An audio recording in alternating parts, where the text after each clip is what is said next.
Hello, you wonderful people, and welcome to another episode of Super-Fanta-Fi. This being a show where I talk about the TV shows of the supernatural, fantasy, and or science fictional genre. For today's episode, I'm going to talk about the latest episode of Supernatural. Another great episode. A lot of interesting things went down in this episode. Obviously, the main focus of this episode was a guy was killed by his dead wife, and obviously it gets Dean and Sam investigating, which they end up bringing Jack along too. Which even amongst that, there's already an interesting thing because obviously Dean's still on the hates Jack train, but obviously Jack reveals like what he heard Sam bring up last time, and then Sam just kind of comes clean. Which is kind of interesting. It's like, okay, I should have told you from the beginning, but the reason why I'm doing this is because our mom, she got trapped on the other side, which Jack can sympathize with because, he never really got to know his mom, which plays in the episode, but I'll get to that soon enough. But, as someone, has a similar situation with the mom, it's like you're trying to save your mom. It's like, I get that. You're trying to save someone that you love and care about. So he's more on board with this. And, Sam is like, I'm sorry, I'm going to be a lot more open with you. But he's at the end of the day, no matter what happens, even if this whole thing with my mom doesn't work out, at the very least, it won't change anything. I do care about you. Because Sam legitimately is trying to help him out. Because like last episode showed, he looks at Jack and he sees a lot of himself in that situation not too long ago. Granted, they still haven't admitted the fact is that, possibly helping getting to their mom, getting to Mary, could possibly lead to them leading to Lucifer because he's in there too, but they haven't told him about that yet. So I'm curious what he'd like to know about that. But it was kind of interesting in this episode seeing him kind of because usually every once in a while you get to see everyone kind of get roped in, like even at the preview, they kind of showed that sheriff who kind of got roped into the whole supernatural world. The sheriff that they met at in the premiere, and I just love that Jack's kind of getting a rundown. It's like, oh, what spirits do? What happens with spirits? What happens with revenants? What happens with shapeshifters, like learning kind of more and more about the supernatural world. Like I say, it's kind of interesting because in this episode he was pretending to be their brother. It's actually funny considering the fact that they actually do have a half brother, Adam, who was like the vessel for Michael and everything. But nevertheless, it's just kind of interesting that he kind of fits that role. Like kind of similar, just playing the role of a brother. Like I said, I just love the addition of him this season. Like it's not like, oh, he's some powerful being that's out there on the loose being bad guy. He's like, no, he's a part of the team and everything. It's all about trying to shift him, which wins, nurture or nature. So that's kind of the ultimate question that comes down to Jack. And that took me by surprise. I haven't really talked about that, but I should have brought it up at the beginning of the premiere. I didn't know. I thought it was like, oh man, Jack's just going to be pure on main antagonist. We got to deal with him in the background. It's like, no, he's with Sam and Dean, and it's all about like where he will end up because ultimately it's his decision. But I obviously, I gotta get into that later on when I talk about certain story elements. But which Chad brought up an interesting conversation because he was like, oh, does that mean my mom would be a ghost? It's like, no, we burned your mom's body, so there's no chance of that. But then I was thinking like, usually the ghost thing usually happens because there's unfinished business, but even then it's still kind of like I think it's still a possibility. I mean, I guess because in her situation, she would have unfinished business, and they just would want her to lay to rest, after everything. But I would wonder, like, would her situation be any different considering, like, it's all related to Jack? Because I think in some shape or form, when you actually think about it, like, there is a piece of Kelly inside of Jack because of the whole aspect of, like, technically all her life force went into him when he was born and everything. So I think, it kind of reigns true in some regard in that matter. But I was wondering, like, would like Jack's birth had altered that in some shape or form where like her ghost wouldn't appear, I mean, I'm sure it'd probably just like any other situation, but I wonder would this particular situation make that any different? But nevertheless, interesting thing is about this episode, obviously the main people behind this were, one person in particular, it was a shapeshifter, because you have, interesting enough, the therapist in this episode, her name is Mia, who is the actress who plays Doc on the TV show Van Helsing, which is interesting because it's like they call her Doc. I was like, it's funny to me. I forgot. I think her real name's Sarah, but like everyone refers to her as Doc.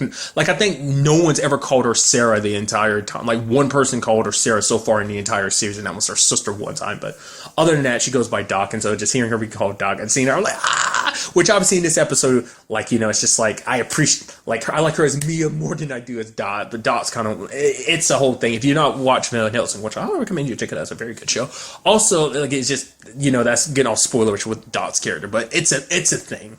I've kind of talked about it if you've listened to any of the Not Too Comic Books where I've talked about this season. But nevertheless, also interestingly enough, her boyfriend in this episode was Buddy, who's played, I don't know the actor's name, but he's the actor who played Zane in Eureka, who interestingly enough was on Eureka with Erica Sarah, who's got so many different connections. One, the actor who plays Zane was actually in an episode of iZombie in season 3, so there's a CW thing. But also, Erica Sarah has been on 2 different CW shows, one in particular actually being Supernatural. She was in an episode, I want to say it was like season 6. It's because it was around the time that Sam was getting his soul back. It was a thing. I don't know. I'm surprised that actually stuck in my head because it was literally like a 1 episode thing that she was in.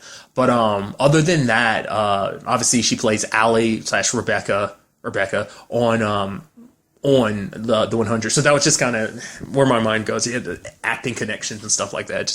Did I mention the fact is that we're on Eureka together? The reason why I'm bringing those 2 connections together.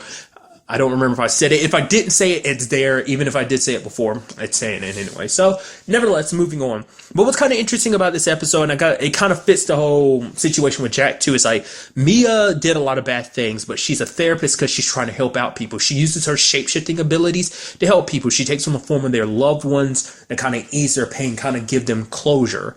And closure is something that none of them really have, especially Sam and Dean, because they were doing the whole like pretending everything. But it kind of got a little real with Sam. It's like, oh yeah, Dean's pretending like he's okay when he's not. It's like, oh, I've dealt with death. It's like, Dean doesn't realize it himself. It's just one of those things that, other people can recognize certain aspects of yourself, but you're not willing to admit it. Because even Mia calls him out. It's like, you're very angry and you're lashing out at everybody, which is what Dean does. Like, he's mad at Jack. Yes, in his own right, he is right about the reason why he's so hesitant about the Jack situation. But ultimately, it comes down from everything they've lost and everyone they've lost, including their mom, Cass, even Crowley. I still have to do that because I'm never going to let Dean live that down. That he was like, yeah, even Crowley. It's like you actually miss him. But it turned Dean flipped it on Sam, was like, oh, the fact of the matter is you're being delusional. You won't let her go. And it just won't accept the fact is that she's gone, which is interesting. And Sam brought up something interesting that I didn't even think about it when it came to this whole angle. Subsequently, since getting their mom back, Sam didn't never really get to spend a lot of time with her. Obviously, there was the whole time they were working with the British Men of Letters, but that's about it. They never really, anytime something went down, anytime there was a conversation, it was usually Dean calling their mom or she calling him, asking, it was usually that way. It was never, through Sam. And, Sam also has issues from the fact of the matter is, when she died, Dean was 4. Sam was a babe, super young, so he couldn't remember her. So even at that time back in season 1 when she was a ghost, that was the first time he'd ever seen her in almost in a particular kind of in a somewhat physical sense, even though she was a ghost at the time. But that was the first time he'd ever seen her before, because it's he has no memories of her. At least Dean had some time with her, and so in both regards. So I'm sure that kind of puts a dagger in Sam's heart to an even deeper degree. But also, it was kind of a sweet thing that she did was to help Jack out with his particular situation. She disguised herself as Kelly because Jack is actually lost in this situation. It's I don't know. He's I want to be good. I want to, Sam actually believes in me and I want to help him out. But ultimately, it's what do I, part of him feels no matter what, he is bad because it's I feel bad about the people I hurt. Or I really, actually, I don't feel anything. I know I should feel bad. I say I do, but I actually don't. And it's just seeing her shift into Kelly and saying those things, basically, who he is, what he is doesn't matter. What matters is what he does. It's even monsters can do some good. And she's she has to believe that because she's trying to do it herself, So she can understand where Jack is coming from through that whole situation. But also it gives him an opportunity to actually see his mom because much like Sam, he never had a physical relation. Here's a recording of what your mom looks like. It's just like Sam. Sam grew up never knowing what his mom physically looked like, never got to hear her voice, never got to see her or touch her. I mean, yes, as a baby, sure, but, not to a way that he could actually remember. Not like Dean, which isn't to say much. Like I said, Dean was 4 at the time, so it's not it's that much time he got to spend with her, but still more than Sam did, So like I said, combine that with the whole them being adults and everything and her coming back last season. So, but it also seems Jack learns how to control his powers to a little bit of an extent because the moment Sam was about to get shot, he activated his powers. He actually swerved the bullet and pushed Buddy back. It was also cool too that Mia was willing to sacrifice herself too. So This is actually, Mia's situation kind of reflects something that's come up quite often during the show, and that is that not every supernatural you come across is bad, even though they are something bad. I forgot her name. Didn't they meet her last season, I want to say? I forgot her name. It's the girl, the college girl who became a werewolf. There's her whole sister situation. Or was that like season 10? I don't remember. Like, it seemed like it was fairly recent, but maybe it was like season 10 or 11 that I'm remembering that from. But she's got her whole situation where like her sister became a werewolf and kind of went a little crazy, so she ended up having to kill her sister. There's that. There's the whole Benny situation. And a good example I always bring up, because I'm still waiting for them to do something with it, which once again, last episode is something I've referenced, where it's like they can go years. They literally went years outside of that Missouri situation. She had not popped up in like 11 seasons, and they brought her back just to kill her. But there's a whole the point I'm leading to is the whole point with Amy's son. Dean killed Amy, even though Sam was like, don't kill her. She helped me out those years ago. I'm here helping her out. She wasn't the bad guy behind this, but because she was a monster, Dean killed her anyway. And her son basically swore vengeance, which hasn't come up yet. Which he'd be older now, because he is he was like probably like a preteen at the time. So he's definitely like a teenager, if not like a young adult at this time. So I'm still waiting for that storyline to kind of circle back around. I'm not really sure when they throw that in there, but nevertheless, it's just a storyline I haven't forgotten, that I'm just waiting for it. Like each season, I'm going to keep bringing it up. Like, where's that storyline? I just keep expecting that's going to be like. I mean, it kind of came to a certain, like a similar thing kind of happened with Dean. Wasn't that back in season 10 with, oh God, what's his face? The dude that was hunting Dean. Because it's like, oh yeah, I killed your dad, but his dad was actually something else. But Dean was kind of caught up in the whole Mark of Cain at the time. He was kind of a douchebag, so he didn't really give the guy a proper answer like he should have, being like, yeah, dude, that either that wasn't your dad or that was your dad, but he was just something else and he was hurting, killing people. That's why I had to put him down. Nevertheless.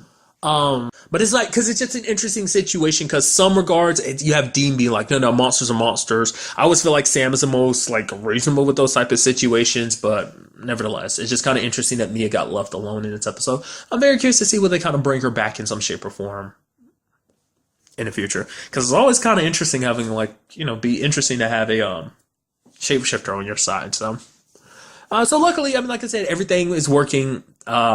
It's kind of sweet too, because Jack activated his powers because Sam was in danger, which is what happened with Asmodeus. Like Asmodeus was going to hurt the people that he cares about, and so he activated his powers. They're triggered by showing that does show you that he is good, that because he fights for the people he cares about. And I mean, that's kind of what this whole thing is. I think when it's all said and done, this will kind of build into a family that eventually, even though they aren't his brothers, because family runs thicker than blood.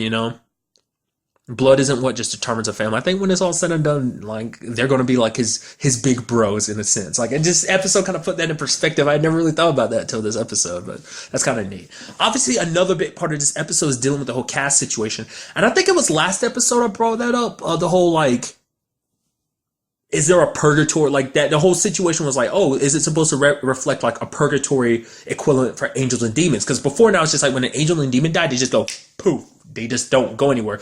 But we do know that a place, purgatory, exists, which is where, like I said, I don't remember if it's all supernaturals. I know definitely vampires are the biggest example of what goes there, but I don't know if it's like werewolves too. Like we were in purgatory like for like a small amount of time. I mean, granted, like Dean was in there for like a year between like season 7 to season 8. He was in there for like a year.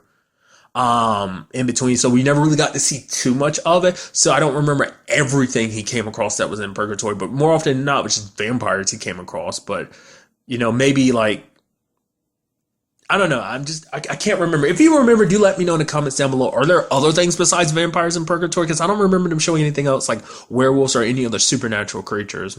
I don't know, maybe it is and they just never bothered really showing it. But nevertheless, it seems like there is an angel and demon equivalency just called the empty, because it's like, oh yeah, before God created everything, earth, like light, all in darkness, like what existed before that, even before darkness, nothing. And so whatever this thing is, it existed. So I wonder, is he saying that he existed before God? Is that what he's basically saying? I mean, he existed before God created anything. So basically that nothing, because I was wondering what that place was, because it's like there was literally nothing in there. And that's what this place represents, what this thing is. Because we never really got to see its real form, because it just came up from the nothingness and it took on Castiel's form. So basically here is where the souls of angels and demons rest, which basically means that somewhere in there, Crowley's there. There's that angel that, was that Dean? I think it was Dean got close to Anna from like seasons back. I want to say that was like season 5, after the whole like Sam and Dean kind of destined to fight each other and being Michael and Lucifer's host vessels respectively. God, what was the angel that Cassio had feelings for? Interesting. I didn't even think about that just now. But yeah, because I know that she was in a different body and she died. So all the angels and demons are sleeping there, and this thing is tied to their sleep. Basically, it's saying that when it comes, no one actually reigns over that world except for it. Like, God has no say in it. So it's just kind of interesting. Like, I always like when they bring up new worlds and new concepts in like each new season. So it's like I said, is this something that God made, or is this something that has pre-existed God? Because there's even something like one of the 4 horsemen, Death, had brought up that even eventually he would have reaped God, because even God comes to an end at some point in time. So that's kind of an interesting thing to me. It's kind of a similar thing. So, but this thing can't sleep while someone is awake. But it's like, why are you awake? You shouldn't be awake. Well, it's like, well, Jack, which shows you just how powerful Jack's voice is, just how powerful Jack is, that he's able to not only we already know he can reach into other worlds, hence the other world that was like the portal was ripped open to, but I guess like this is no different, but like he was able to reach into nothingness and wake Castiel up. So ultimately, this thing still has no name, that it just let Cass come back, so we see him back. So interesting. I'm curious, like, is he back in full regards? I mean, how does that happen too? Because Castiel's body was burned, so it's like, did it reconstruct his body? Well, to be fair, I have to take that back. It's not like it's the first time that's ever happened. Like, he's come back multiple times from things, from his, his body exploding essentially from all the Leviathans that escaped him back in like season 7. So it's not like that's new. Like, he's kind of like been through the meat grinder essentially before. So I'm very interested to see what this means going forward, because we do have, like, Dean and Jack are on good terms, and Sam and Dean are right back on the right page too, because like Dean puts up the front of like, oh, yeah, mom's dead, just accept it. And Sam starts to get there, but he's like, no, don't. He's like, I need you to still believe, because I might act like this and I might not want to believe, but the fact is I need you to believe for, both of us. So that at least in some shape or form, that hope is still alive somewhere. And because maybe if that hope still being alive in some small form or shape, then maybe it'll make it come true. So I'm very interested to see what happens now that Castiel has returned, especially what this means for the dynamic between Jack and Castiel, because it's like having a father figure in his life, who, interestingly enough, Castiel doesn't know everything there is to know about humans, which I'm curious, did that thing not know about Jack, because it went through his head to learn everything. It's like, oh, you're back, going back for Jack, for Sam and Dean. But it's like, oh, but Jack was never mentioned. So I guess because at the time Jack was in his head, and maybe when Jack was born, like Castiel died, like, I don't know. Maybe it's such a disconnected thing in his head that it just couldn't be reached or something. I guess because it's specifically tied to Jack, who gave some of his powers to Castiel, maybe that put like some powerful mental block on him. Like the thing never mentioned Jack once, like, ooh, a Nephilim, which I think even he, considering what he just did waking Castiel, it kind of would make even this thing kind of super nervous about Jack, who at the time still seems unkillable. So, like I said, overall, a great episode. I'm very interested to see what goes on in the next episode. But really, that's all I wanted to talk about. Till the next time we meet, be happy, be safe, live life to the fullest, and enjoy it. Good day and good